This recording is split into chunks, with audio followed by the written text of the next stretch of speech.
बिस्मिल्लाहिर्रहमानिर्रहीम, अस्सलामुअलैकुम। 24/9 में खुशामदीद। मैं हूं आपके साथ सीमल हाशमी। अस्सलाम वालेकुम और मैं हूं अबूजर मौसम। आप सबको वेरी गुड मॉर्निंग। सीमल आपको गुड मॉर्निंग। और इसके साथ साथ ये गुड न्यूज़ है जो कि आज सुबह मैं अखबार में पढ़ रहा था, वो देखा कि पाकिस्तान में कोरोना के जो केसेस हैं वो रिकॉर्ड हद तक कम आ रहे हैं और रिकवरी बढ़ रही है, अमवात में कमी हो रही है। और जैसे जैसे ईद करीब आ रही है तो ये अब हम उम्मीद करते हैं कि लोग ऐसे ही फॉलो करते रहें SOP, ताकि इस तरह से मजीद केसेस कम हो जाए। बिल्कुल, प्लीज़ प्लीज़ प्लीज़ ईद पर ख़ास तौर पर ख्याल रखिएगा। ऐसा ना हो कि ये जो इतनी मुश्किल से ग्राफ नीचे आया है ये दोबारा ऊपर जाना शुरू हो जाए। और गवर्नमेंट भी इस हवाले से सोच रही है कि कुछ पॉलिसीज़ बनाई जाएँ ताकि थोड़ा सा स्ट्रिक्ट अमल उस पर जब होगा तो कोरोना के केसेस जो हैं वो कम हो जाएंगे। इसके साथ साथ over the weekend Abu sir हमने देखा कि पॉलिटिकली बड़ी गर्मा गर्मी रही, वो चाहे असासों की तफसलात हो या चाहे लाहौर में अगर हम खसूसी तौर पर बात करें कि 7th टाइम जब से PTI की हुकूमत आई है, कमिश्नर तब्दील कर दिए गए, एक सिटिंग मिनिस्टर ने रिजाइन कर दिया। ऑल्दो ही इज सेइंग कि उन्होंने अपनी पर्सनल रीजंस की वजह से किया,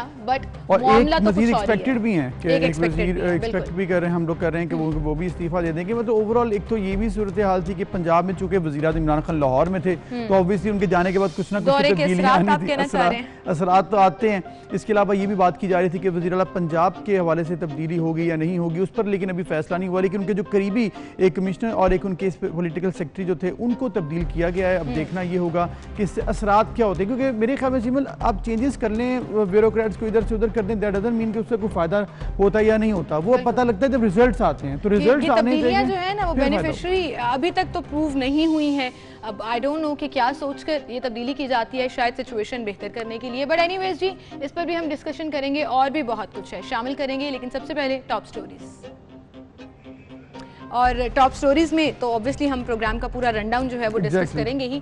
और उसके साथ साथ अब उधर एक और इंटरेस्टिंग गेस्ट जो आज हमारे साथ मौजूद होंगे, जिनके लिए मुझे बड़ा जिसे कहते हैं ना कि खुशी महसूस भी हो रही थी कि एक सब इंस्पेक्टर हैं जिन्होंने PhD कर ली है। बड़ी ज़बरदस्त वो न्यूज़ है। और मेरे ख्याल में अगर आप देखें इंस्पिरेशनल न्यूज़, उसमें ये टॉप पे थी इस वीकेंड। उसकी वजह ये थी कि पुलिस ऑलरेडी एक पुलिस सर्विस एक बड़ी ज़्यादा ना हेक्टिक जॉब होती है सिमल। उसके अलावा आपने देखे कि पुलिस सर्विस करने के साथ साथ आपने PhD कर लेनी, फिर केमिस्ट्री में करनी।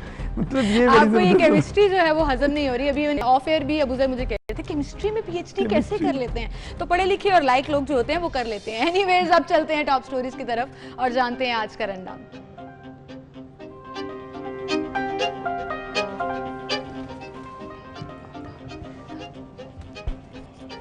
वज़ीर-ए-आज़म इमरान खान के मशीर अरबोपति निकले। मुआवने खसूसी बराए पेट्रोलियम नदीम बाबर के 2 अरब 75 करोड़ रुपए के असासे। अब्दुल रज़्ज़ाक दाऊद 1 अरब 35 करोड़ से ज्यादा असासों के मालिक।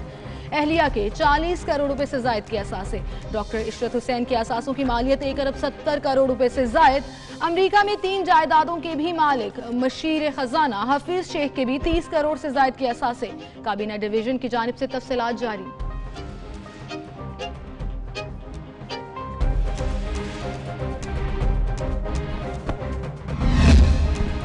बिलावल भुट्टो की अपोजिशन को मुत्तहद करने की कोशिशें जारी। चेयरमैन पीपल्स पार्टी का अपोजिशन लीडर शहबाज शरीफ को फोन। APC और अपोजिशन के मुस्तकबिल के लाहेअमल पर भी तबादला ख्याल। अयाज सादिक, अहसन इकबाल, ख्वाजा साद रफीक पर मुश्तमिल नून लीग का वफ्द आज लाहौर में बिलावल भुट्टो से मुलाकात करेगा।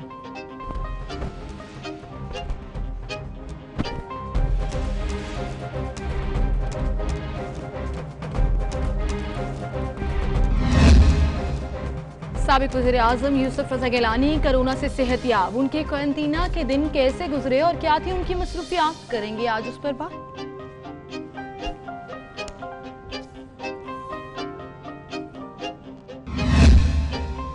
तोशा खाना केस की असल हकीकत क्या है, करेंगे इस पर भी तफसीलन बात साबिक वज़ीर-ए-आज़म यूसुफ रज़ा गिलानी से।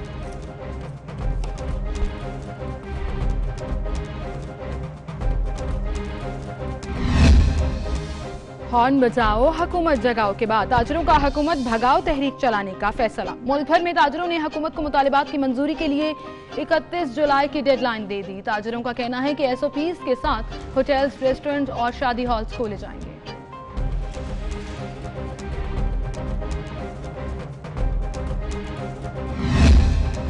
लाहौर पुलिस के सब इंस्पेक्टर मोहम्मद इरफान ने केमिस्ट्री में PhD कर ली। दौरान पुलिस सर्विस PhD की डिग्री हासिल करना एक मुनफरिद एजाज है। मोहम्मद इरफान होंगे आज 24/9 के मेहमान।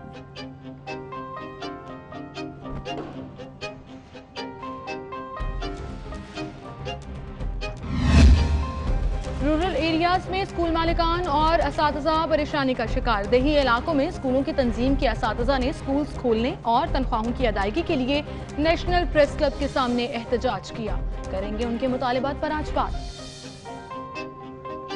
टॉप स्टोरीज आपने जानी और बाकायदा आगाज़ करेंगे आज के प्रोग्राम का। और जैसा कि हम प्रोग्राम के आगाज़ में भी जिक्र कर रहे थे कि कोरोना के पेशेंट्स का ग्राफ डाउन आ रहा है, वहीं पर बहुत सी ऐसी खबरें भी आई थी कि बहुत से अहम सियासी जो रहनुमा हैं उनका भी कोरोना पॉजिटिव आया था, जिसमें सैयद यूसुफ रज़ा गिलानी साहब एक थे जो कि अब अल्हम्दुलिल्लाह रिकवर हैं। बिल्कुल, जिस तरह से आपने जिक्र किया यूसुफ रज़ा गिलानी साहब का, इसके साथ साथ पूरी दुनिया में बहुत से सियासतदानों का, इसके अलावा बड़े बड़े नामवर शख्सियात में आपकी सेलिब्रिटीज शामिल हैं, फिल्मी अदाकार शामिल हैं, स्पोर्ट्स पर्सनैलिटी शामिल, उन सबको क्वारंटीन भी होना पड़ा। इसके साथ साथ अब हौसला अफजा खबरें भी आ रही हैं कि आहिस्ता आहिस्ता जो है वो अब कोरोना केसेस में मुझे लगता है कि हर पेशेंट जब रिकवर होता है अबूज़र, मेरे दिल से अल्हम्दुलिल्लाह निकलता है और शुक्र भी निकलता है। बिल्कुल, तो जिस तरह से हमने बात की यूसुफ रज़ा गिलानी साहब की, तो आज उनसे हम बात करते हैं कि किस तरह से उनके ये दिन गुजरे, कैसे ये मामला, और थोड़ी सी सियासी बात भी करेंगे, क्योंकि ये भी जब यूसुफ रज़ा गिलानी जो कि साबिक़ वज़ीर-ए-आज़म भी पाकिस्तान के हैं, तो उनसे सियासत पर बात भी होगी। साथ उनसे हम पूछते हैं कि आखिर ये कोरोना टेस्ट हुआ कैसे, क्या हुआ और किस तरह से वो दिन गुजरे। अस्सलाम वालेकुम यूसुफ रज़ा गिलानी साहब, बहुत शुक्रिया पहले तो वक्त देने के लिए। ये बताइएगा कि आपको जून के महीने में कोरोना पॉजिटिव आया था, किस तरह से ये मालूम हुआ, क्या सिम्टम्स थे, फिर कैसे टेस्ट करवाए गए, बताइएगा कुछ इस बारे में। देखिए, मैं सोशल डिस्टेंसिंग तो करता था और पब्लिक प्लेसेस में मैं कम जाता था, मगर ये कोर्ट्स वगैरह में मुझे जाना पड़ता था, तो हो सकता है कहीं से मैंने कैरी किया हो, तो that can be the cause. Gilani साहब, आप एक लंबा अरसा क्वारंटीन भी रहे हैं, ऑब्वियसली रिक्वायरमेंट है इलाज के लिए कोविड-19 की। क्वारंटीन का टाइम कैसा गुजरा, और स्पेशली जब पॉलिटिक्स में इतनी हैपनिंग हो रही थी, आपकी मसरूफियात क्या रही? देखिए, इत्तेफाक से मैं कोर्ट हेयरिंग में गया हुआ था, तो उधर वापसी पे मैंने वहीं इस्लामाबाद में ही टेस्ट करवाया, तो वो मैं luckily I was all alone in the house, तो वहाँ में मुझे वक्त जो था वो मेरा बहुत अच्छा गुज़रा, क्योंकि मैं नीचे लॉन में भी बैठता था चाय वगैरह नाश्ते के लिए, और गार्डन में भी बैठता था, उधर काम शाम भी देखता था। तो बाकी चंद दिनों के बाद मुझे, चूँकि आदत थी 10-15 साल से ट्रेडमिल की और एक्सरसाइज की, तो मैंने फिर इजाज़त ली डॉक्टर से कि जी मुझे कमी महसूस हो रही है एक्सरसाइज की, तो मुझे इजाज़त दें। उसने कहा आफ्टर 1 वीक आप शुरू कर लें, तो मैंने आफ्टर 1 वीक मैंने मैंने शुरू कर दी, और आई वॉज माशाल्लाह जब टेस्ट हुआ तो आई वॉज परफेक्टली ओके, मेरा नेगेटिव था। ठीक, गिलानी साहब, अल्लाह ताला आपको सेहत दे। हमारी ये दुआ है कि इसी तरह रिकवरीज तमाम पेशेंट्स हासिल करें, क्योंकि कोरोना वाकई एक बड़ी मुज़ी बीमारी है। आगे बढ़ते हैं, कुछ बात करते हैं सियासत की। आपको मालूम होगा कि गुज़िश्ता चंद दिनों से ये तोशा खाना केस जो है उसकी काफ़ी बात हो रही है, और उस पर अभी जो है अदालत भी कार्रवाई कर रही है, इसके साथ नैब भी इसमें खासा इन्वॉल्व नज़र आता है। आप ये बताइएगा कि साबिक़ वज़ीर-ए-आज़म मियाँ नवाज शरीफ, फिर साबिक़ सदर आसिफ अली ज़रदारी जो हैं, उनका नाम तो है इसमें, लेकिन इसके साथ साथ आपका नाम भी लिया जा रहा है कि आपने कानून तब्दीली की, आपने ऑर्डर्स जारी किए और सस्ते तोहफे देने के लिए आसानी पैदा की, और इसलिए आपका नाम भी तोशाखाना केस में है। इस पर क्या कहेंगे? एक्चुअली पहली तो बात ये है कि जब वो हमें बुलाते हैं तो वो ये कहते हैं कि मनी लॉन्ड्रिंग के अंदर आपको बुला रहे हैं और फेक अकाउंट्स के अंदर हमें बुला रहे हैं। तो मैंने इस दफ़ा जब मीडिया के सामने गया तो मैंने कहा कि हमारा कोई ताल्लुक़ मनी लॉन्ड्रिंग से या फेक अकाउंट से नहीं है, क्योंकि अभी तक मनी लॉन्ड्रिंग का फ़ैसला भी नहीं हुआ, अदालत ने कोई फ़ैसला नहीं किया। और 2008-9 में कौन सा मनी लॉन्ड्रिंग का केस था, उस वक्त तो ज़िक्र ही नहीं था। तो अब ये था कि फ़ारूक लगारी साहब जब सदर थे, उनको और मियाँ मोहम्मद नवाज शरीफ साहब को उन्होंने किंग ने, सऊदी किंग ने उनको 2 कारें गिफ्ट की, एक उनको एक उनको।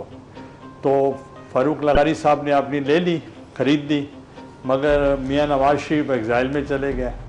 जब एग्ज़ाइल से वापस आए तो उन्होंने कहा जी मुझे भी मिली थी तो मैं भी लेना चाहता हूँ। तो मैंने अपने जो प्रोसीजर होता है उसके मुताबिक मैंने ऑर्डर किया कि आप प्रोसीजर के मुताबिक इनको आप दे दें। तो अब ये आपको मैं बताना चाहता हूँ कि हर काम का सिस्टम होता है। ये नहीं होता कि मेरे किसी नौकर ने उठाकर कार दे दी। तो कैबिनेट डिवीज़न ने समरी भेजी मुझे थ्रू प्रॉपर प्रोसीजर, किसी ने अपोज नहीं किया। और उसकी जो वैल्यू असेस करनी होती है, जो दूसरा सवाल आपने किया कि आपने उनको सस्ती दे दी, तो वैल्यू असेस FBR करता है, मैं नहीं करता। तो वो जब थ्रू प्रिंसिपल सेक्रेटरी मेरे पास आई समरी तो मैंने अप्रूव कर दी। तो मैंने जो समरी अप्रूव की it was purely according to the rules and the procedures, और उस पर कोई वायलेशन हमने नहीं की। तो इसी तरीके से जरदारी साहब को भी 2-4 हेड ऑफ़ द स्टेट्स ने कारें दी, तो उन्होंने कहा कि मैं भी ख़रीदना चाहता हूँ, तो उन्होंने वो ख़रीदी। तो वैल्यू असेस करना FBR का काम है, और कारें तो आज भी खड़ी हैं, तो अगर कोई वैल्यू में कोई फ़र्क है तो उनसे पूछ लें। और बाकी मेरा उसमें कोई रोल बनता नहीं। मैंने जो भी किया है I done according to the summary which was move to me, and I did according to the rules and the procedures. ठीक है गिलानी साहब, लेकिन अगर अभी हम करंट सिनेरियो की बात, तो ये कहा जा रहा है कि बड़ी फ्रेंडली ऑपोजिशन है, और ये बात तो आप पीपल्स पार्टी के बारे में खास तौर पर पिछले दौरे हुकूमत में भी कहा जाता था, और अभी भी देख लीजिए बजट पास कराना हो, कोई कानून साजी हो, ऑपोजिशन वॉकआउट कर जाती है, which is apparently free passage to the government कि वो अपने लॉज पास कर ले या बजट भी पास कर ले, जो अपेरेंटली अभी हुआ भी। सो सख्त स्टांस क्यों नहीं लिया जाता, क्यों ये तासुर जाता है? देखिए, ऑपोजिशन बिल्कुल स्टैंड लेती है, और वो हम इश्यूज़ ओरिएंटेड पॉलिटिक्स करते हैं। हम for the heck of opposition नहीं करते। और आपने देखा होगा कोई ऐसा मौजू ऐसा नहीं जिस पे पार्लियामेंट के अंदर या बाहर बिलावल साहब ने या उनकी पार्टी ने कोई वो नुक्ता ना उठाया हो। तो इसलिए आई डिसएग्री विद यू कि वी आर फ्रेंडली ऑपोजिशन। सही। तो फ्रेंडली ऑपोजिशन का तो ये है, कोर्ट तो हम जा रहे हैं, अदालतों को फेस कर रहे हैं, और नवाज शरीफ साहब भी कर रहे हैं, शहबाज शरीफ साहब भी कर रहे हैं, उनकी पार्टी भी कर रही है, हमारी पार्टी भी कर रही है, जरदारी साहब भी कर रहे हैं, कई दफ़ा बिलावल साहब को भी बुला चुके हैं। तो इसलिए हमारी पार्टी भी फेस कर रही है, ऑपोजिशन की तमाम जमातें फेस कर रही हैं। ठीक है गिलानी साहब, आपने ठीक कहा कि तो इस बारे में आपको लगता है कि अपोजिशन कर रही है वो ठीक कर रही है, नहीं बेस इस पर दो राय भी हो सकती है, किसी को लगता है कि ऐसे नहीं भी है। मूविंग फॉरवर्ड, गुज़िश्ता चंद दिनों में वज़ीर-ए-आज़म इमरान खान ने दियामिर भाषा डैम का इफ्तिताह किया है, और सब दुनिया ने देखा कि वो इफ्तिताह किया गया, लेकिन ये भी सुना देखा गया है, और अभी हम सुन रहे हैं कि आप भी अपने दौर हुकूमत में इसी डैम का इफ्तिताह कर चुके हैं। हाँ, मैंने 2011 में किया था। तो वो I was the first civilian prime minister जो अयूब खान के बाद 50 साल के बाद मैंने संग बुनियाद रखा था। तो इसी वजह से अगर आप वो प्लेक देखें इमरान खान साहब की, तो वो उनके ऊपर लिखा हुआ है कि वो जायज़ा लेने के लिए आए थे। तो आप देख सकते हैं उसको। जी ठीक है गिलानी साहब, बहुत शुक्रिया, आप हमारे साथ मौजूद थे और आपने अपना पॉइंट ऑफ व्यू दिया, जो कि मुझे लगता है कि चाहे गवर्नमेंट के लोग हैं या ऑपोजिशन के लोग हैं, सबको अपना अपना पॉइंट ऑफ व्यू सामने रखना, आप डिफर कर सकते हो, वो एक अलग कहानी है। एनीवेज जी, एक और मामला जो कि हमने आपसे डिस्कस भी किया शुरू में कि केमिस्ट्री में PhD की है एक पुलिस ऑफिसर ने, और ये एक तो कारनामा है PhD करने का दौरान सर्विस, फिर ये मुनफरिद एजाज़ भी है, और इसको सराहा जा रहा है हर जगह पर पूरे पाकिस्तान में, और सब लोग देख रहे हैं, आइडियलाइज कर रहे हैं मेरे ख्याल में इन सब इंस्पेक्टर साहब को कि भाई आपने आखिरकार ऐसे टाइम कैसे निकाला। तो उन्हीं से जान लेंगे, वो आज हमारे साथ मौजूद भी होंगे। और इसके साथ साथ जब उनके बारे में बात की, उनके बारे में जब बात की तो ये भी कहा गया कि उन्होंने कभी फर्स्ट शनासी से जो है वो पीछे नहीं हटे थे, तो वो एज अ सब इंस्पेक्टर अपनी ड्यूटीज़ भी सर अंजाम देते थे और साथ साथ स्टडीज़ भी करते थे। तो हमारे साथ इस वक्त वो मौजूद हैं, उन्हें हम खुश आमदीद कहेंगे, doctor Mohammad Irfan, sub inspector. अस्सलाम वालेकुम जी। वालेकुम सलाम जी मैडम। बहुत शुक्रिया सर टाइम देने के लिए। First of all congratulations, PhD itself एक बहुत बड़ा एजाज होता है और आप जैसे लोग ही हमारे लिए फख्र का बायस भी बनते हैं। जी थैंक यू मैडम, बहुत शुक्रिया।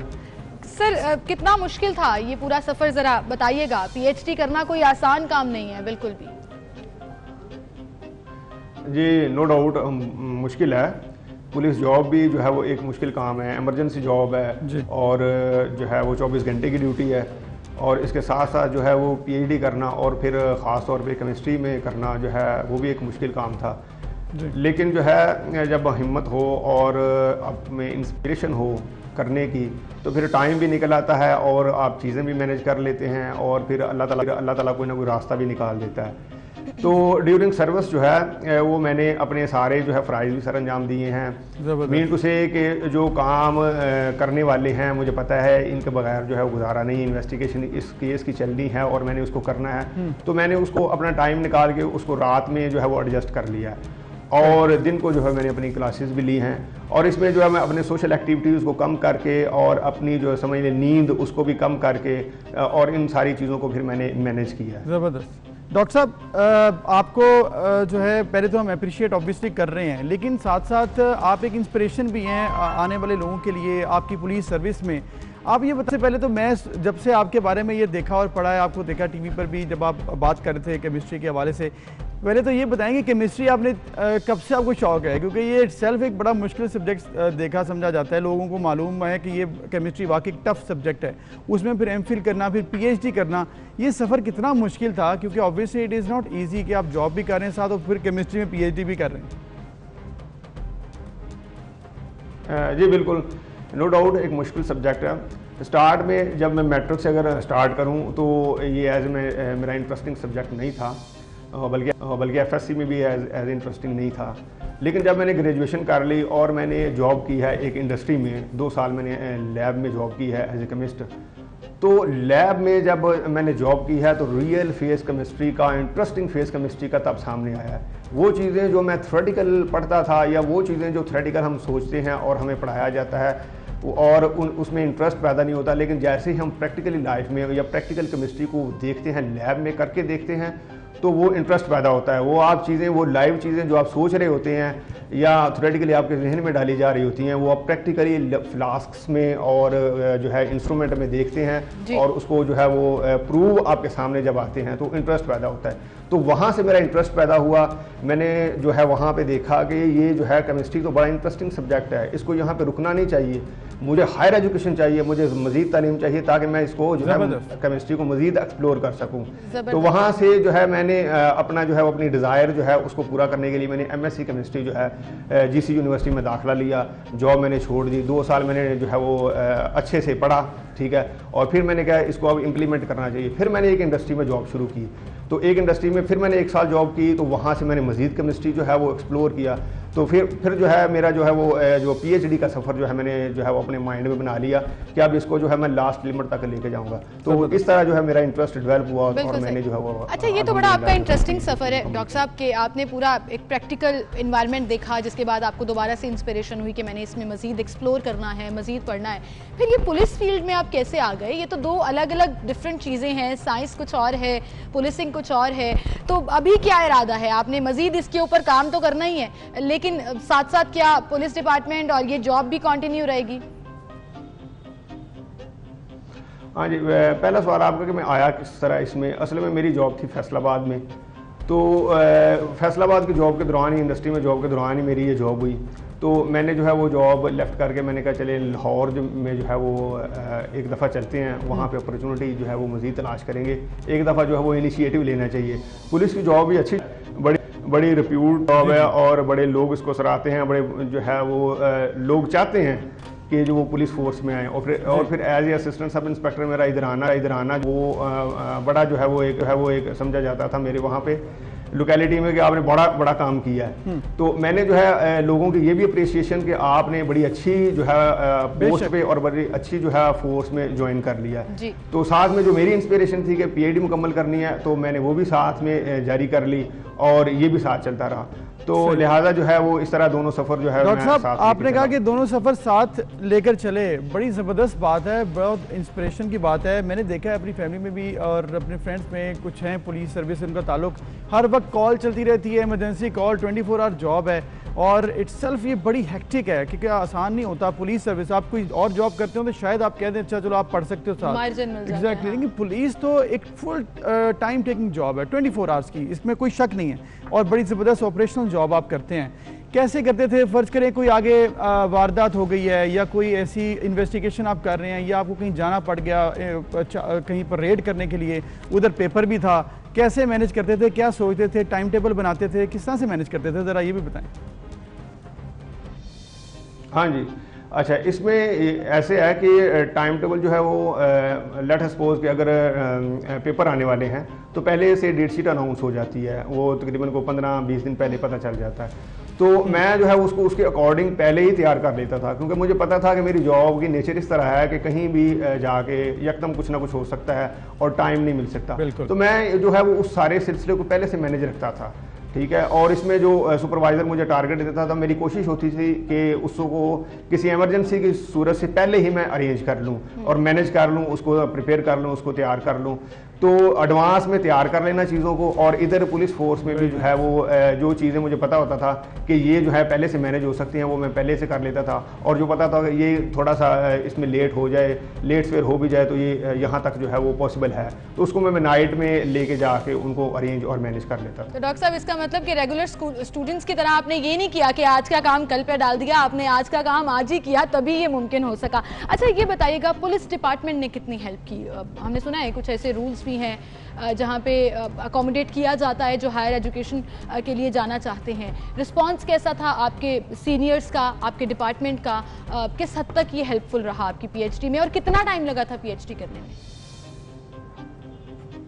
जी अल्हम्दुलिल्लाह जो है मेरे अफसरान का जो है बहुत ज़्यादा ताउन रहा मेरे साथ। जहाँ पे मुझे छुट्टी की ज़रूरत पड़ी है तो मैंने जो है वो रिक्वेस्ट की है, मुझे छुट्टी भी मिली है। जहाँ मैंने रिसर्च करने के लिए किसी दूसरी यूनिवर्सिटी में जाना है और जहाँ पे कोई टाइम लग सकता है तो मैंने उसके लिए भी रिक्वेस्ट की है। और अगर लाहौर में रह के किसी इंस्टीट्यूशन में जो है वो रिसर्च के सिलसिले में कहीं जाना है, PCSR जाना है, लम्स जाना है, ठीक है, तो मैंने वो बता के जो है वो अपने अफसरान को उसके लिए रिलैक्स ली है।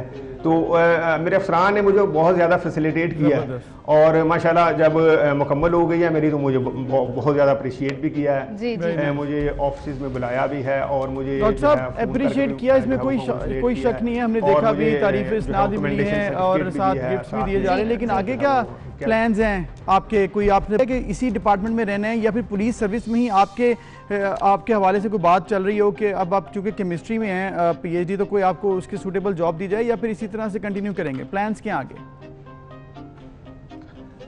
इसमें यह है कि सबसे पहले मैं ये कहना चाहूँगा कि ये डिपार्टमेंट मेरे लिए बड़ा अहम है क्योंकि इस डिपार्टमेंट में मुझे टाइम दिया है। टाइम के साथ साथ इसने मुझे फाइनेंशियल भी असिस्ट किया है कि मैंने जो इसके साथ अपनी तालीम को जारी रख सका हूँ। सबसे पहले जो प्रायोरिटी मेरी जो है वो इस डिपार्टमेंट के साथ ही है। लेकिन अगर कुछ हालात इस तरह के पैदा होते हैं कि अगर कहीं और जॉब की कोई ऑफ़र होती है या कहीं और कोई अपॉर्चुनिटी निकलती है तो तब जो है वो मैं ना प्रैक्टिकल बंदा हूँ, रियलिस्टिक बंदा हूँ, ऑप्टिमिस्टिक। तो मैं फिर हालात को हमेशा जो है वो पहले से जो है वो उनको ऑब्जर्व करके फिर जो है वो कोई कंक्लूजन। चले अल्लाह ताला आपके लिए हमेशा कामयाबियां रखें और हम उम्मीद करते हैं कि आप इसी तरह से अपना ये सफ़र जो है वो जारी और सारी रखेंगे। डॉक्टर साहब थैंक यू सो मच, बहुत अच्छा लगा आपसे बात करके। बहुत अच्छा लगा और मैं चाहूँगा कि हम IG पंजाब शोएब दस्तगीर साहब को भी ये मैसेज दें कि ऐसे लोगों को सपोर्ट करें, ऐसे लोगों के लिए अपॉर्चुनिटी मजीद बनाएं और अगर डिपार्टमेंट में कोई इनके हवाले से ही इनको साथ रखकर कुछ मजीद इम्प्रोवाइज किया जा सकता है तो वो दैट विल बी गुड कि वो मामला बेहतर हो सके। पुलिस डिपार्टमेंट से जहां पर केमिस्ट्री फॉरेंसिक साइट पर अगर हम जिक्र कर लें जहां पे केमिस्ट्री और इस तरह से फायदा उठाना चाहिए। Exactly please do that. Well anyways जी हमें एक छोटी सी ब्रेक की तरफ जाना है, ब्रेक लेते हैं फिर हाजिर होंगे, हमारे साथ रहिए।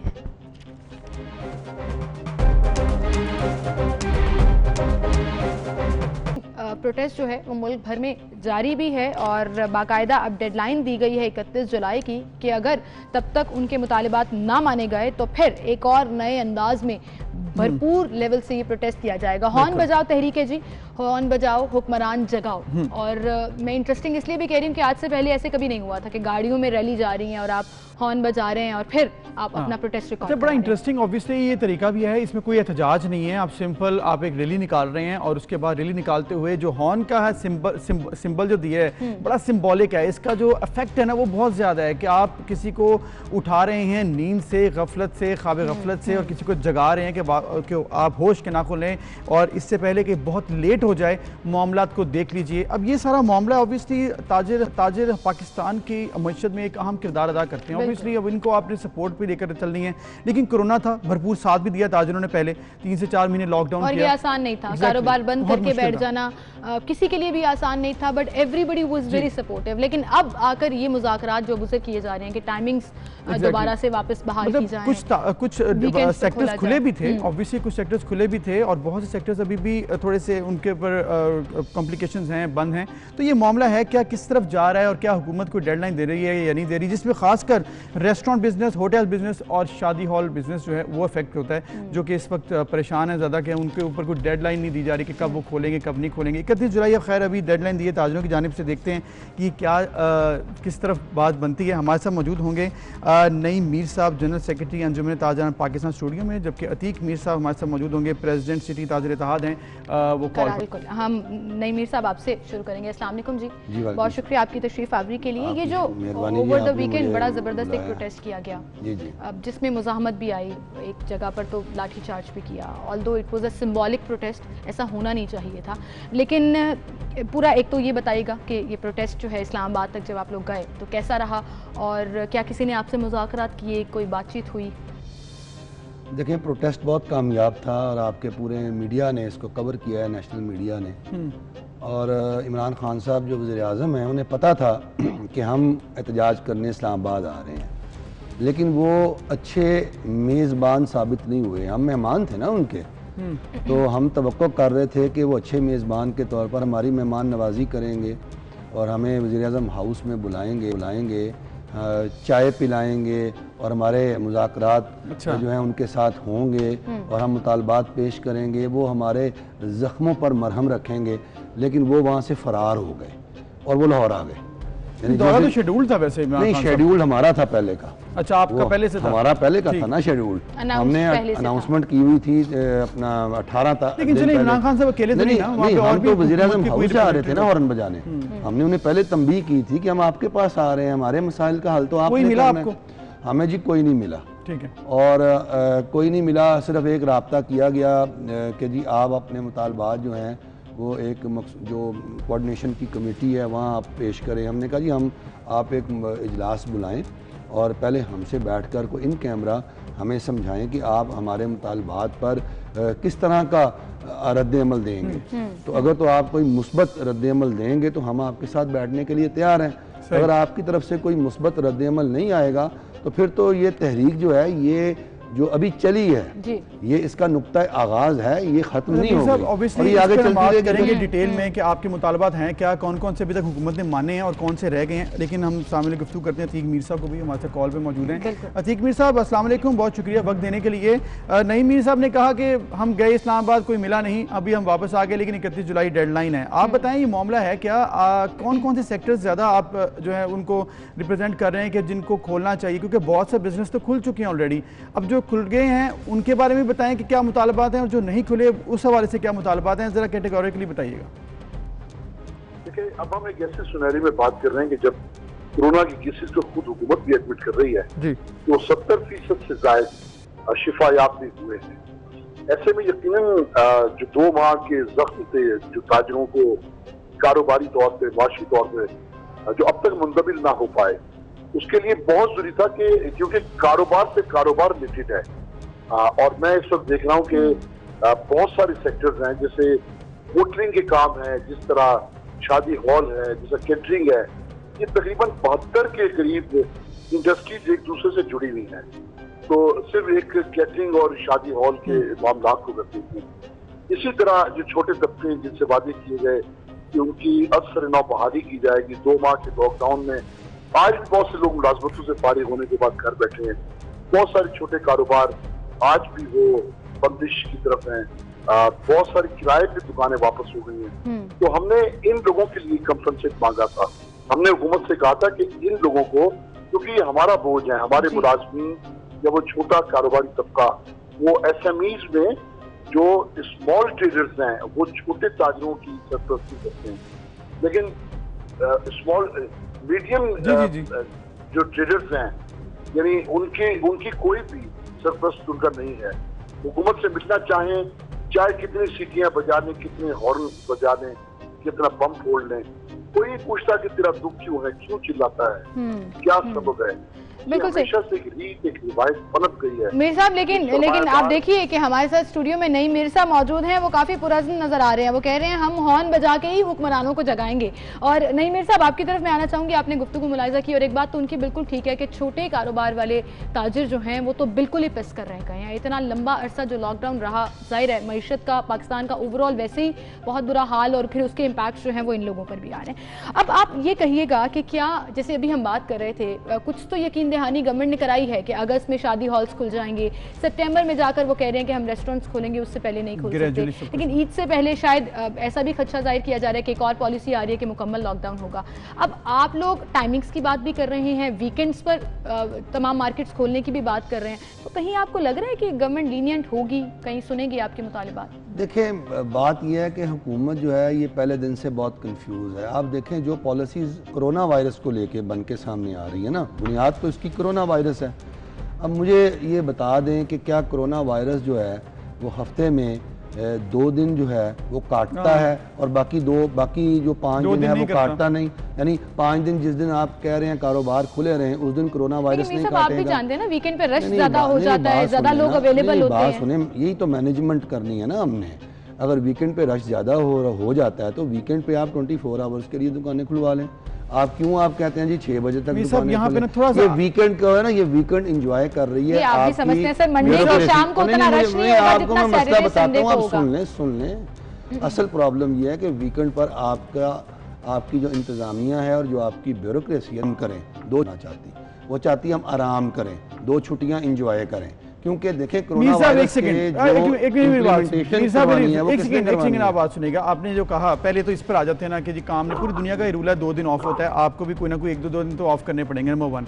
नंबर 2, ये 7 दिन 24 घंटे काम नहीं हो सकता। नंबर 3, आपने कहा कि 24 घंटे दुकानें खोल दो, सारे दिन खोल दो। आपको याद है आपकी ही ताजिर बरादरी की तरफ से कहा गया SOP को हम फॉलो करेंगे, हम तमाम मामला देखेंगे। ईद पे क्या हुआ और ईद के बाद किस तरह सर्च बढ़ा कोरोना का, आपने देखा किस तरह से मार्केट में, इसमें कोई दो राय नहीं है कि क्या हाल हुआ, लोगों ने किस तरह लोग आए और इंतजामिया ऑब्वियसली वो हैंडल नहीं कर पाई। आप लोगों ने भी जो कोशिश की वो भी उसका कोई फायदा नहीं हुआ।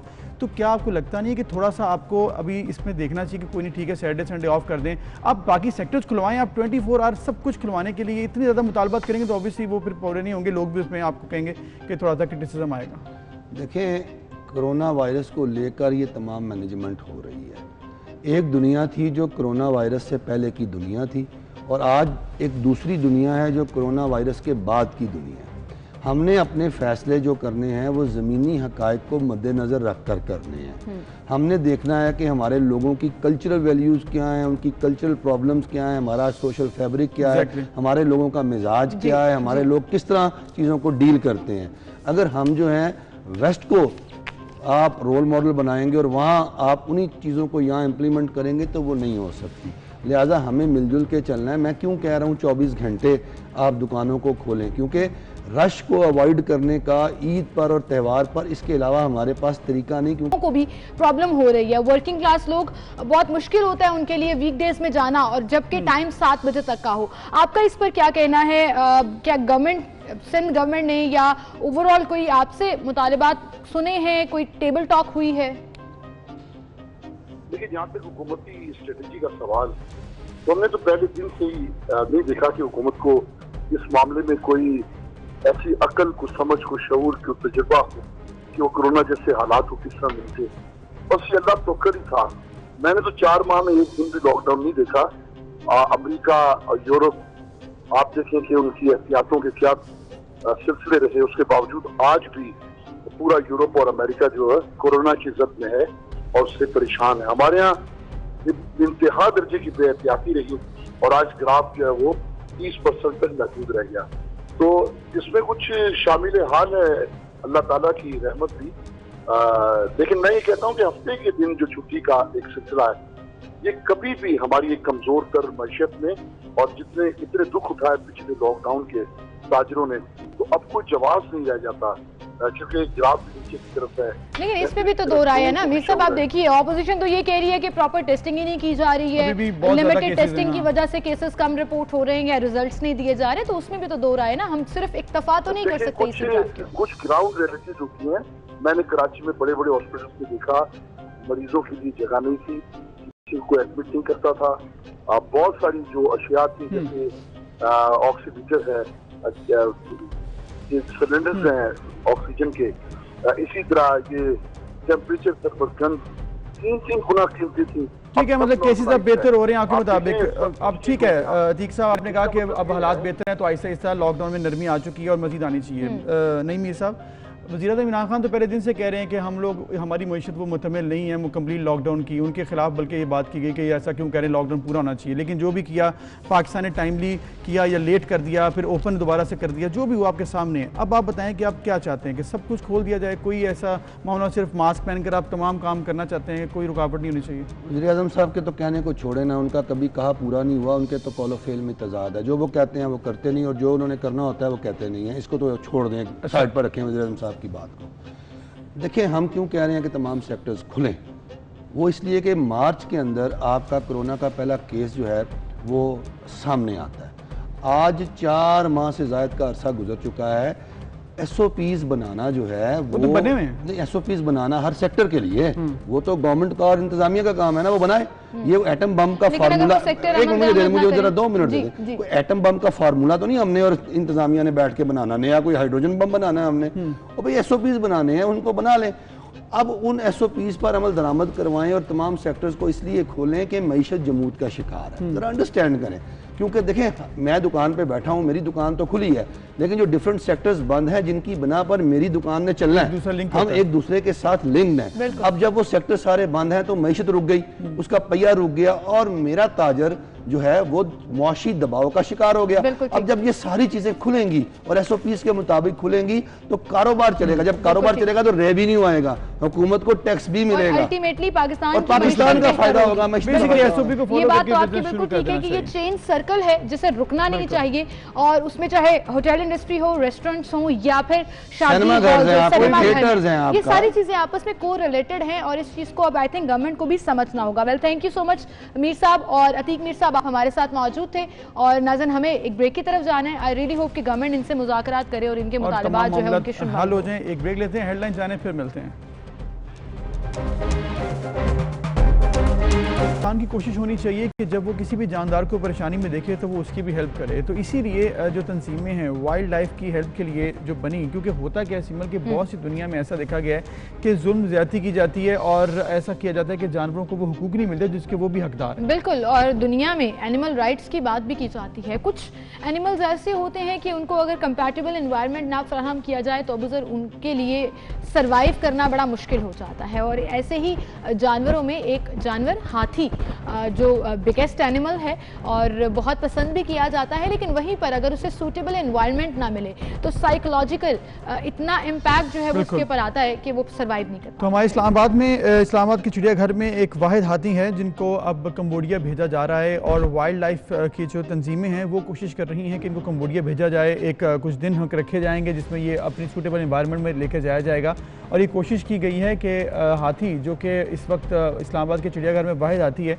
उसके लिए कोई जगह बेहतर हो जहाँ पर वो सर्वाइव कर सके आसानी से। देखें, जो भी होगा आपका जो भी जानवर है उसके लिए आसानी तो नहीं है, वो एक कैद खाने में है अपनी तरफ से, वो आसानी में नहीं है। उसको अगर जंगले में रखा गया है या किसी इन्वायरमेंट में रखा गया है तो वो फ्री इन्वायरमेंट तो नहीं है। जानवरों का हक है कि वो फ्री इन्वायरमेंट में रह जाएं और उनके लिए कोई भी किसी किस्म की कैद नहीं होनी चाहिए। बिल्कुल, कोई भी कैद नहीं होनी चाहिए। तो अब हम देख सकते हैं कि जी ये हाथी जिसका नाम केविन है, और केविन का पूरा एक पासपोर्ट रूट भी तैयार कर लिया गया है। अब उसकी बाकायदा ट्रेनिंग की जाएगी और ट्रेनिंग सेशन उसका शुरू हो गया है, क्योंकि ट्रैवल कराना भी जानवरों को आसान काम नहीं है। तो फिर उसको फ्रेट ट्रेनिंग कराई जाएगी, उसका सर्वाइवल देखा जाएगा, थोड़ा सा शिप फ्रेंडली इन्वायरमेंट उसको प्रोवाइड किया जाएगा और इस ट्रेनिंग के बाद फिर उसको तकरीबन 3 से 4 हफ्ते लगते हैं इस ट्रेनिंग में, उसके बाद उसको रमा कर दिया जाएगा। तो इस पर हम बात करेंगे। इस्लामाबाद से हमारे रिपोर्टर हमारे साथ मौजूद है, उनको हम शामिल गुफ्तगू करते हैं। अस्सलाम वालेकुम जी, जरा बताइएगा ये स्टोरी क्या है और इस वक्त कवन की जो पूरी एक ट्रेनिंग सेशन चल रहा है उसके हवाले से भी बताइएगा।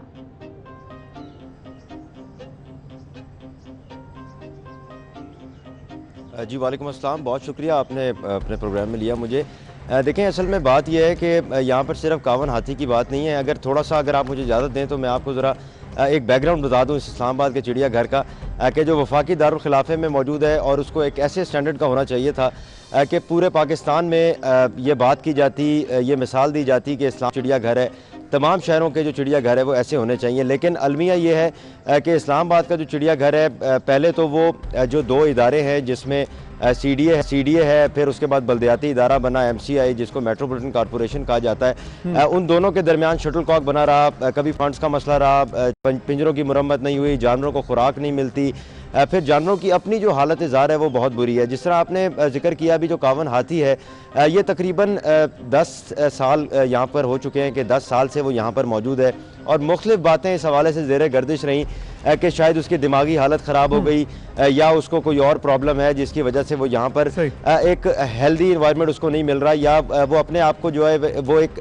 फ्रस्ट्रेटेड हाथी जो है वो एक नज़र आता था। उसकी सबसे पहले रीज़न ये थी, क्योंकि मैंने बहुत से माहिरीन से भी बात की, उनका ये कहना था कि जो भी एक जानवर है वो एक सर्टन एज तक अकेला रह सकता है, लेकिन उसके साथ उसको जो अगर मेल है तो फीमेल की ज़रूरत है, फीमेल है तो मेल की ज़रूरत है।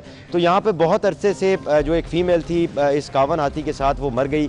उसके बाद शायद इसको एक अकेले रहने में भी एक मायूसी थी और यहाँ पर इन्वायरमेंट भी इस तरह का मैसर नहीं था। दूसरी बात ये बताएं कि आपने बताया कि इन्वायरमेंट जानवरों को एक फ्री माहौल चाहिए और ऑब्वियसली वो परेशानी थी, तो ये जो ऑर्गेनाइजेशन है ये हेल्प कर रही है। प्रोसेस क्या है, अब किस तरह से किया जाएगा इस पर इम्प्लीमेंट? ट्रेनिंग होगी, फिर कंबोडिया तक का सफ़र, फिर कंबोडिया में जाकर रहना, किस तरह से ये मैनेज होगा, इस पर ज़रा बताइए।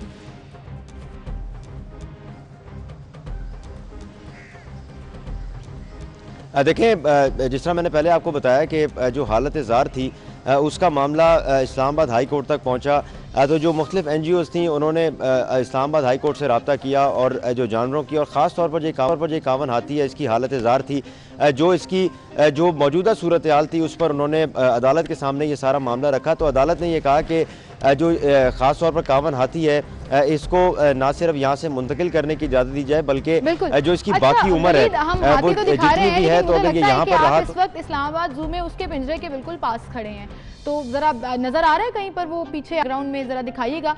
और क्या ही अच्छा होता कि शायद उसका पेयर मंगा लिया जाता, क्या वो मुमकिन नहीं था?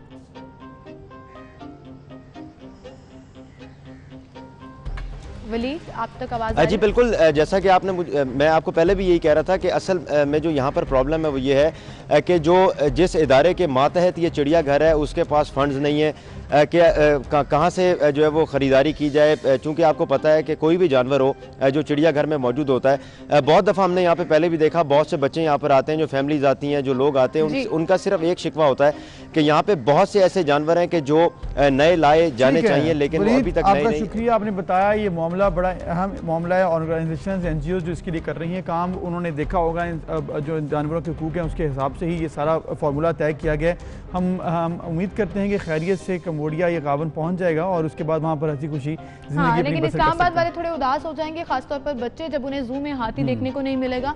तो अगर पेयर होता तो वो सर्वाइव कर जाता। एनीवेज जी, मूविंग फॉरवर्ड अपनी अगली स्टोरी की तरफ चलते हैं, जहाँ पर कोरोना की वजह से बहुत से सेक्टर्स, बहुत सी साइट्स अफेक्ट हुई हैं। जैसे अभी हम जिक्र कर रहे थे कि ताजिर प्रोटेस्ट कर रहे हैं, मार्केट्स, रेस्टोरेंट, शादी हॉल्स, ये सब मुतासर हुए हैं। वहीं पर तालीमी इदारे ख़ास तौर पर बच्चों के स्कूल्स जो हैं वो बुरी तरह मुतासर हुए हैं और उनमें भी रूरल एरिया के जितने स्कूल्स हैं वो काफ़ी मुतासर हुए हैं और उनकी तरफ से अब इस वीकेंड पर अबुज़र प्रोटेस्ट भी किया गया इस्लामाबाद प्रेस क्लब के। तो बेसिकली जो रूरल एरियाज़ में दही इलाकों में पाकिस्तान के 30% ऐसे स्कूल्स हैं जो कि अमलन बंद हो चुके हैं। ऑब्वियसली उनको चलाना, उनके मैनेजमेंट करना वो बड़ा मुश्किल काम था और इतना लंबा जब लॉकडाउन होगा, फ़ीस नहीं मिलेगी, उनके वैसे ऑलरेडी जो इकॉनमी होती है वो बड़ी डिपेंडेंट होती है फ़ीस पर, तो सारा मामला अब ख़राब हो चुका है। ऑब्वियसली परेशानी भी है, गुज़श्ता 5 माह से ये मामला चल रहा है। इस पर हम बात करेंगे कि आखिर इसका हल क्या है, क्या हुकूमत कह रही है, क्योंकि रूरल और या फिर सिटी में जो भी स्कूल्स हैं इस पर हमने तमाम मामला देखना है। गुज़श्ता 5 माह से चल रहा है और ये इलाकों में स्कूलों की तंजीब के असातिज़ा ने भी स्कूल खोलने और तनख्वाहों की अदायगी के लिए जो मुजाहरा किया उसमें ऑब्वियसली ये बात भी की जा रही है, क्योंकि सिर्फ स्कूल की फ़ीस का मसला नहीं है, जो असातिज़ा हैं उनको भी बड़ा प्रॉब्लम होता है, क्योंकि असातिज़ा को वो उनकी सैलरी भी नहीं दी जाती। बिल्कुल, उनकी सैलरीज भी नहीं दी जाती और फिर ये अखराजात किस तरह से पूरे किए जाएँ ये एक बड़ा सवाल पैदा हो जाता है। अब इस पर हम बात करेंगे। Founder rural area school access spokesperson Khizar Satti साहब हमारे साथ मौजूद हैं। अस्सलाम वालेकुम जी खिज़र साहब, बहुत शुक्रिया टाइम देने के लिए। 30% कहा जा रहा है कि अमलन स्कूल बंद हो गए हैं रूरल और देही इलाकों का अगर हम जिक्र करें, क्यों बंद हो गए? फंड्स की कमी है, क्या गवर्नमेंट सपोर्ट नहीं कर रही? और ख़ास तौर पर कोरोना लॉकडाउन की वजह से तो बिल्कुल ही वो जैसे कहते हैं ना कि थोड़ा बहुत अगर अखराजात का एक सिलसिला चल भी रहा था तो वो पूरा नहीं हो पा रहा। कितने महीने की तनख्वाह जो अदा नहीं की गई? बहुत शुक्रिया 24 न्यूज़ का। मैम सबसे पहले तो जब कोरोना इमरजेंसी लॉकडाउन हुआ मार्च से लेकर, तो आपको पता है कि 5 महीने गुजर चुके हैं। जो हमारे हार्ड एरियाज़ हैं, पाकिस्तान का ज़्यादातर इलाका 69 to 70% देही एरिया है जहां देहात हैं और वहां पे 8 महीने से स्कूल बंद हैं, 8 महीने से ज़्यादा हो चुके हैं।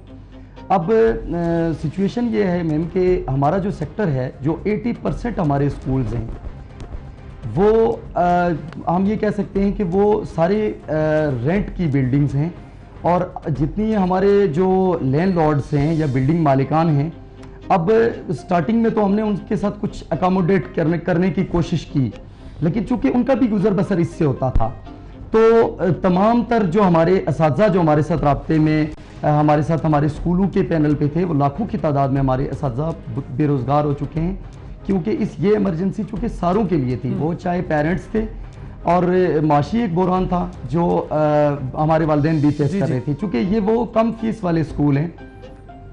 खिदर साहब, ये जो आप बता रहे हैं वाले स्कूल, आप ये जो मामला बता रहे हैं ऑब्वियसली ये परेशानी का बायस है तमाम स्कूल्स के लिए भी, उनके एडमिनिस्ट्रेशन के लिए भी, लेकिन अब हल क्या है? जो एहतजाज आपने किया है उसमें आपके मुतालबात क्या थे कि फौरी तौर पर खोल दिए जाएँ स्कूल्स या फिर कोई महल्लावार बनाए जाएँ? क्योंकि अभी तो SOP तय हो रहे हैं कि स्कूल जब खोलेंगे तो कैसे खोलें, क्योंकि सबसे बड़ा मसला तो ये है कि बच्चों के अंदर वो आपने डिस्टेंस रखना है, मास्क पहनवाने है, सारा सिस्टम, उस पर बात भी हो रही है कि सिर्फ अभी एहतजाज हो रहा है कि खोल दो।